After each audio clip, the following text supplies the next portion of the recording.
Hey guys, what's happening? It's Sean1604 coming at you with my end of season update for our Swansea Football Manager 2013 save.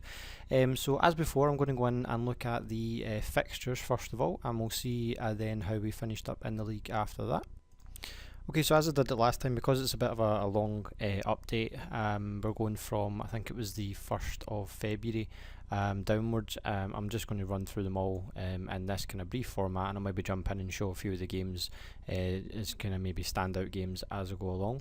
So last time we left it, as I say, we're on 1st of February, so the first game up was an away game against Newcastle, which we managed to win 1-0. Away from home, really good result, pretty much an even 50-50 game, but Bruno's Martin's Indy managed to pick up a goal in the 45th minute, 44th minute even, and we managed to hold on for the victory, so a really good result there, really happy with that. Next up was a 3-1 away loss to Tottenham. Wasn't too bad, obviously Tottenham were one of the better teams in the league, so I wasn't too bothered about the loss as such. Next game we managed to win 3-1 at home to Wigan, obviously one of the teams we would hope and we should be beating even, and we got 3 goals, Leon Britton, Jelly Vossen and Tony Watt managed to pick up a goal in the 86th minute just as a kind of last gasp goal, so really happy with that. Good performance as well to go along with it. Wigan actually played better probably than what the result actually went over, but you know, we managed to pick up a result. And then we had a run of 3 really hard games, as you can see here, against Man City, Liverpool and Chelsea. We lost 1-0, 2-0, 2-0 respectively. Next up we had a game which I was a bit disappointed with, obviously one of the lower down teams in the league, and we lost 1-0 away from home at West Brom. To be honest with you, never really deserved much of the game. It was a pretty much an even game, and it could have went either way. I would have hoped to at least get a draw out of it, but James Morrison picked up a goal in the 64th minute and we lost that game, so a little bit unfortunate there. I'm not really sure why it keeps defaulting to the top of this and I have to keep scrolling down. It's a little bit annoying, but anyway. Next up we had a really good 4-1 win at home against Blackburn. So Ben Davis picked up a goal, Alexandra Renard even, who's one of the new signs that we made, I believe in January, but I'm not sure. He's only 18, and Coke was out injured for a few weeks, so he's a centre back, but he can also play right back, Renard. So he came in and played really well in this game, which I was really happy with. Vossen and Donnelly picking up a goal in the 92nd minute, so good result there. And next up we had an away draw against Nottingham Forest. Again, not overly happy with that result. Again, one of the teams we should be beating, to be perfectly honest with you. Was happy in so much that, well, we'd lost an early goal in the 19th minute and Miku picked up a goal just after that, but you know, again, as I said, one of the teams we should really be beating. Next up we had a loss away from home, at home, so that was a bit of a disappointing result against Norwich, but Norwich did really finish quite well this season, which we'll see when we go into the league, so not too bad a result. And then we went on a semi-decent run. If you have a look here, we beat West Ham 2-0 at home, Asaidi and Tony Watt picking up the goals, and overall we did probably deserve to win the game, maybe not by 2 goals, but we did deserve to win the game. Next up we had a 2-2 draw away from home at Southampton, so a pretty good result there. Ricky Lambert was ridiculous in this game, but as you can see if you look at the stats, we did get pretty much hammered, so we probably, to be honest with you, did okay to actually get a draw out of it.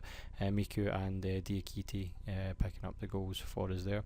And then one of the better results that we'd had for quite a long time in the league, 2-2 draw at home to Arsenal. The good thing was as well that we went down twice and we bounced back pretty quickly, so Wilshere picked up a goal and Ben Davis picked up a goal, Podolski and then Vossen picked up goals, and then we managed to hold on. And to be honest with you, overall, I think we could have even won the game, to be honest. So pretty good result there. And then the last 2 games of the season, we lost away from home 3-1 against Man United. Wayne Mooney picking up 2 and Fabio picking up a goal. Ben Davis picking up another goal. I think that was his 3rd goal in like 4 games or something ridiculous like that. He's a left back. But there you go. And then last day of the season, which I'll show, was a really bad result. Don't think we really played that badly, to be honest with you, but yeah, we couldn't really get it going in this game and we lost 1-0 at home to Everton. So overall, as you probably have seen if you were looking up in the left hand corner, it meant we finished 10th in the league, so really happy with that. It was an improvement on last season where we finished something like 15th, if my memory serves me correctly. Might be wrong, but somewhere around about that anyway. But definitely better on terms of points and things. So 10th was a pretty good result. And we unfortunately, as I said, that draw, that loss to Everton on the last day of the season meant that Stoke finished above us on goal difference, and we obviously the same points. We did obviously stay above Aston Villa at least, which was good. But the whole table was pretty close. There was a bit of a points gap from us up to Newcastle and then to Norwich, and there was one point in the season we were sitting about 8th and 9th, and we were fighting away for possibly getting into Europe. For finishing maybe 7th was going to be possibly getting into Europe, but I think with the way the cups worked, then 7th didn't get into Europe from what I can see here. But Norwich obviously did really well this season, so did Newcastle, so that was pretty good. I'll go in and look at more of the actual in-depth stats for you guys for the league in just a wee second. I'm just going to firstly show the obviously relegated teams. So Wigan, Nottingham Forest and West Brom unfortunately didn't make it. Wigan had the chance on the last day. They were beating Man City, I believe, at home, and they were going to be going above Everton if we'd drawn with them, but obviously we lost against Everton, and then Wigan lost against Man City. Nottingham Forest were already down, and I think West Brom were already down by that point. So Tottenham won the league, and I believe they also won the League Cup. I don't know if actually the FA Cup's been played yet. I'll just check that in a wee minute. I don't know if I've actually played or if that's actually been played yet. But yeah, anyway, Tottenham obviously won the league, so really, really well done to them for winning it. They won the last 5 games straight. They were out of contention for a wee while, and then they managed to pick it up in the last 5 games, win all their games, and then obviously they were ridiculous goal difference, so really did really well. Man United was probably one of their worst finishes for quite a long time. As you can see, they finished 5th. I'll just go in and quickly check for you guys in a wee second if the FA Cup final's been played yet. Okay, yeah, so the FA Cup final has been played, and it looks like it was a pretty beastly game, 3-2, and it was in extra time that Man United beat Chelsea. So Falcao picking up 2 goals, who's been ridiculous. Obviously Man United, I think, possibly picked him up in January, and he's scored ridiculous amounts of goals, and the time he's been there. And 3-2 in extra time. So Pjanic, can't really say that guy's name, but he picked up a goal in the 101st minute, so they won the FA Cup. So that was Man United, and as I said earlier, I believe Tottenham won the League Cup earlier on. So that's how the cups finished for you guys this season. I just wanted to show this quickly. So this is the prize money we got for finishing in 10th, so 15.329 million for finishing in 10th, so I was really happy with that. It's a good result, and it's going to help boost the finances and maybe get us a little bit more transfer money for next season. Unfortunately, as I say, we missed out on finishing 9th, which was the top half, but there wasn't too much difference between those two positions. As you can see, it was only just over £1 million, so not too bad. Overall, the finances are doing really well. We're now sitting at 25.45 million projected balance, and we're currently sitting at 25 million in terms of balance, so really doing well there. We've still got a little bit of transfer budget left, 3 million now. A couple of players are up for sale, which I'll go over in a wee second, so we do have some money hopefully to spend next season, and I'll come on to that in a wee second. The next thing I'm going to show for you guys is who's getting promoted. So Middlesbrough were crowned champions with 86 points. It looks like this was a really, really, really close run thing. As you can see here, 86 to 83. Cardiff obviously got automatic promotion, so they'll be joining us, another Welsh team in the Premier League, just like in real life, are coming out in the Premier League with us. And Brighton won the playoff final, so they'll also be joining us. If you can see here, look all the way down to Sunderland to finish on 79, which is a ridiculous look at that. It's all goal difference, 20 to 20, 24, 28, 29, so goal difference was all really close. Okay, so I'm just going to go over the overview of the stats for you guys now quickly. So these are, I'm not going to go through these, to be honest with you. This is the team stats, which aren't really all that much to worry about. The player stats I'll go over in a wee bit more detail. So average rating, Sebastian Bazong, Nzonzi, Fellaini, Adebayor and company all getting up there with those. And appearances obviously aren't really relevant. But goals, that's the one that most people want to look at. Emmanuel Adebayor picked up 36 goals, which is pretty ridiculous. He must be worth a good 15 million on 100 grand now. So overall, his finishing isn't that great, but he's obviously got pretty ridiculous physical stats. So yeah, beast of a player. Giroud on 30, Dzeko, Cisse, Bent 21. We did a lot better for goals actually ourselves this season. Don't know if we can actually get in and see the overall ones, but yeah, I can't really bother to try and remember how to try and get into the overall and see every single one, but I'm pretty sure we did a lot better for goals this season, which I'll come on to in a wee second and show you our ones. Baines got 23 assists, Leighton Baines for Man City, that's a lot of assists. Jason Lowe got 5 red cards, jeez, oh. Next one down was 2. Well, anyway, I suppose I got 20 yellow cards as well, so that's a lot of yellow cards. Anyway, yeah, so that's the stats, the overall stats for the league for this season. So I've went over, pretty much everything that's went and happened in terms of this for, this season. I'll now go in and just do a quick squad report, and then I'll go into the transfers. Okay, so here we are with the squad as it sits at the moment, for the senior squad anyway. I'll bring in the reserve squad as well, just so we've got them noted on here. So our mainstay keeper this season was turned out to be Mattia Perin. Michael Vorm is actually up for sale because Servet Akbas is going to be our backup goalkeeper now, because Perin has developed into a really good goalkeeper. He's only 21 and he's going to be our mainstay goalkeeper because he could develop to be even better than what Vorm was. Vorm, unfortunately, is going to be surplus to requirements, and Tremel is already on his way out. He's leaving on a pre-contract, or he's going to be leaving for a free either way.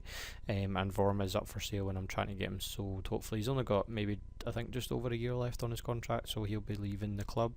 A couple of players did sign new contracts. Bartley signed a new contract. Budwalda signed a new contract. A couple of other players, a couple of the wingers, the young wingers, Gold and Black, also signed new contracts. In terms of players for this season that done really well, obviously you've got Ben Davies had a ridiculous season, played really well, 7.09 overall average rating, and his stats have developed, really well for where he's developed in this season. He's obviously got now a couple above, a couple of orange stats, and he's been getting tutored by, I believe, either Ashley Williams or Lee Britton, one or the other, and that's developed his mental stats as well, so he's really getting much better at a player, and he's still only 21, so he's got a lot more to improve on, hopefully. Neil Taylor is going to be surplus to requirements. We were always going to be selling one of the other, but obviously Ben Davies is developing as everyone thought he would, and he's already a 4-star ability, so Neil Taylor is going to be leaving us, because we do have other cover in Budwalda and Renard now, as well as, Bruno Martins Indy can play there as well in left back, so there's too many to really justify keeping Neil Taylor, so he's going to be up for sale, and he's promised not to complain if he's transfer listed. I've already spoken to him about it, and he is going to be leaving, so I'm just going to see if we can get in at least maybe 4 million for him or something like that in the transfer window. Next down, Holban actually didn't really get a game much this season, in the second half of the season, because Martins Indy and Ashley Williams are really the mainstay, but it's really good to have Holban there because he's only 20, and he's a couple of years younger than Indy, so he's got a bit more developing to do, so he's really a really good backup to have. He's still developing, obviously, he's still a young player, so really happy to still have him in the team. Tom Huddleston, I may try and get him back on loan because he's actually done pretty well for us this season in the times that he's played, but I'm definitely going to be looking at strengthening the midfield, absolutely 100%. That's what I'm going to be focused on, is strengthening this midfield department in the transfer window. Obviously we've got a couple of good players, Abdullah is still developing, he's done okay for us this season. Lee Britton's still there, he'll still be here, I'm going to keep him because he's still a ridiculously good player. You can see his stats here, they're still 20 teamwork, and a lot of his stats are really good. Unfortunately he's a little bit lacking on strength, but overall he's a really, really good player. Going down a wee bit more, Tanan, I guess I can't say his name. He's still developing. He looks like he could be a pretty decent winger for us. We've still got a couple of other wingers in here. Pablo Hernandez is leaving the club. Vice has done okay for us this season. Vice hasn't actually done as well as what I was hoping he would do, to be perfectly honest with you, but I'm hoping he'll maybe pick it up next season and we'll maybe change around the formation a wee bit.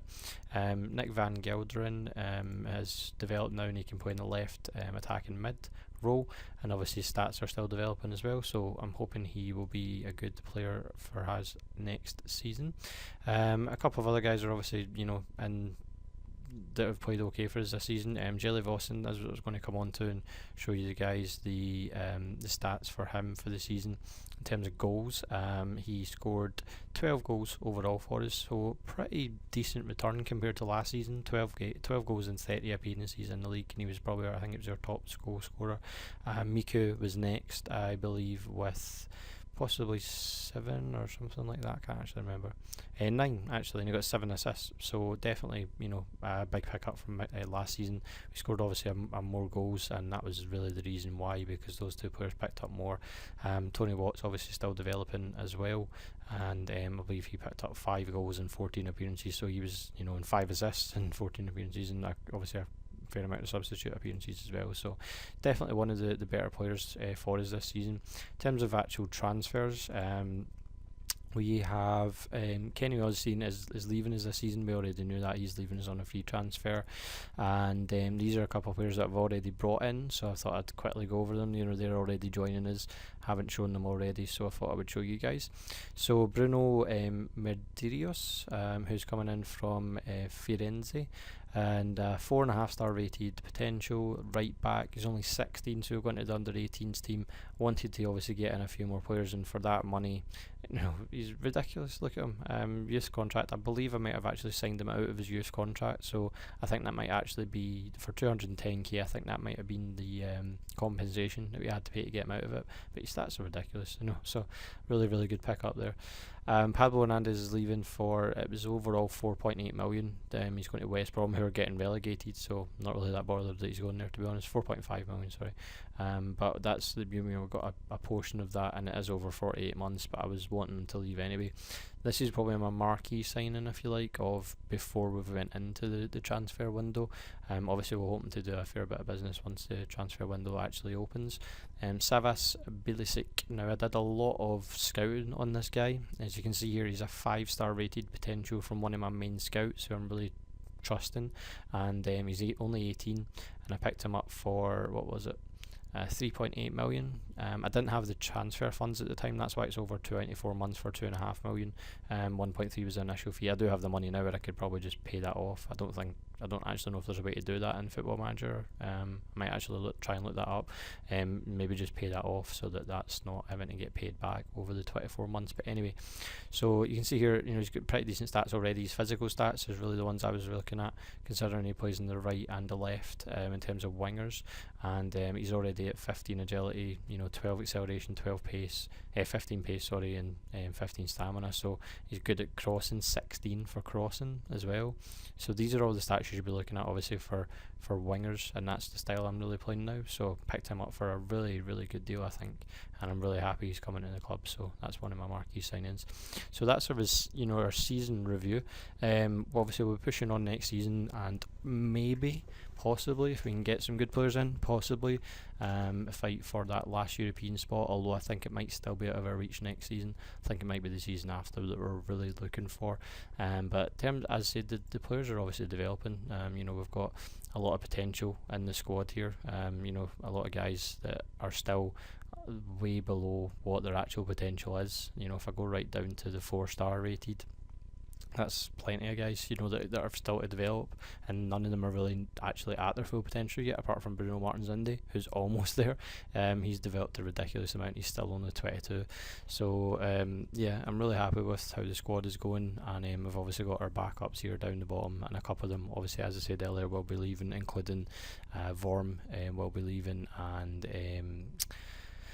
the other left back, I can't even remember that guy's name. It's just totally Neil Taylor, sorry, it's totally just escaped my memory there. But yeah, anyway, so that's where we are at the end of the season. So I hope you guys are enjoying the updates that I'm getting out to you guys, and obviously please continue to leave likes and comments. That really does help me want to do more videos, as I say in the previous videos, and obviously don't forget to subscribe as well. So I'll catch you guys later, and I'll come back to you with another update, probably as I did before, just maybe the first month into the season, to round up the transfers, as well as the first couple of results of the season. And I hope you guys are enjoying it. I hope you have a great day. I'll catch you later. Bye bye.